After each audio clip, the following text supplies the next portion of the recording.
Pikipiki z'amasannyalaze zaafulumizibwa era ne zituuka katale mu mwaka gwa 2015 wabula mu Uganda zaatuuka omwaka oguwedde. Ekyakabi kiri nti bannayuganda batono nnyo abamanyi nti pikipiki zino ku katale kweziri nti era zikola kinene mu kutaasa obutonde bw'ensi.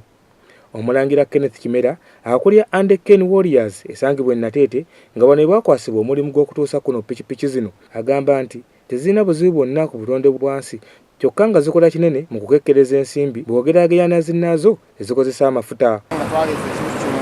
Twagala gamba nti tuggyewo kizibu ky'amafuta ate tulese kizibu ky'amasannyalaze. So tuggyawo ekizibu ky'amafuta tuleeta okusevingira ku masannyalaze. So kiba kitegeeza nti spendinga kitono ate neefuna kyekimu ne bali ab'amafuta.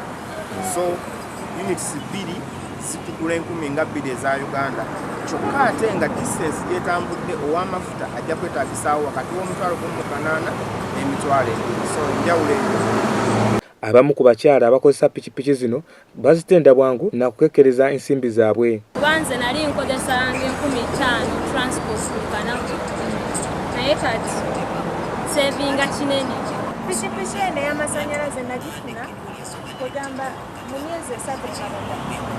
Naye pikipiki eno ebirungi byegifunyeemu biri nti sikyafuna takisi kubawaka kubanga nali spendinga nnyo olukumi amagenda n'amadda 2,000 zaali zimenya nnyo naye kati bwetuukiridde ku bagoba ba boodabooda ab'enjawulo okubaako kye boogera ku pikipiki zino bangi bazaanirizza kyokka ne balaga okutya olw'amakubo agatannatuuka ku mutindo ogwetaagisa pikipiki ez'ekikula kino.